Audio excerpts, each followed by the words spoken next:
আজকে আমি রান্না করছি ঈদের স্পেশাল শির কোরমা। তার জন্য প্রথমে আমি দুধটাকে জাল দিয়ে নিচ্ছি। দুধটা জাল হতে থাক, এদিকে আমি ড্রাই ফ্রুটসগুলো ছোট ছোট করে কেটে নিচ্ছি।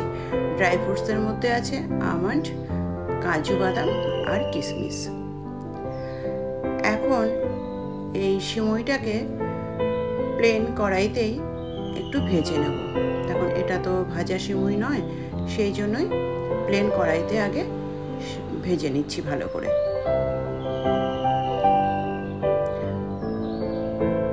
সিমইটা ভাজা হয়ে গেছে, এখন একটা থালায় নামিয়ে নিচ্ছি।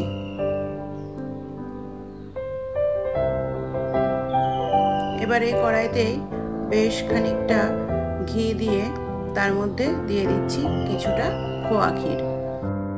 ঘি আর খোয়া ক্ষীরটা একটু মিশিয়ে নিয়ে তার মধ্যে কেটে রাখা ড্রাই ফ্রুটসগুলো দিয়ে দিচ্ছি, দিয়ে একটু ভালো করে ভেজে নেব।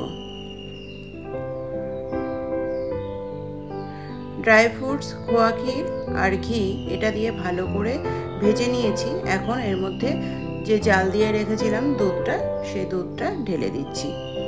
এবার দুধটা দিয়ে ভালো করে মিশিয়ে একটু জাল দিয়ে নেব। এর মধ্যে দিয়ে দিচ্ছি মিষ্টির জন্য চিনি।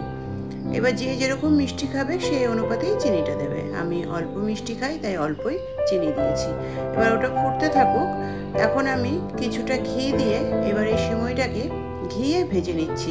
একটু ভালো করেই ভেজে নেব। এখন প্রথমে তো শুধু ভেজেছিলাম, এখন ঘি দিয়ে খুব ভালোভাবে ভেজে নিয়েছি। এখন ওই দুধের মিশ্রণটার মধ্যে সিমইটাকে দিয়ে দিচ্ছি, দিয়ে ভালো করে ফুটিয়ে নিচ্ছি।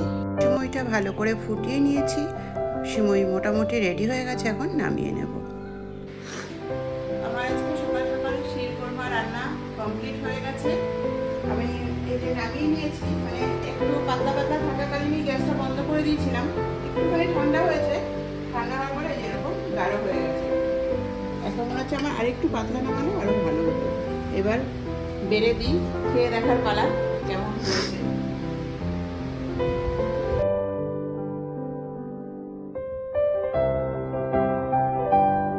তো বাবান আর ওর বাবাকে খেতে দিলাম, বললাম যে দেখ কেমন হয়েছে খেতে। তো ওরা তো খেয়ে বললো না, খুব ভালো হয়েছে খেতে। যাক, তাহলে আমার এই খাটনিটা সার্থক হয়েছে। আর আমার এই ভিডিওটা তোমাদের কেমন লাগলো তোমরা কিন্তু অবশ্যই জানিও।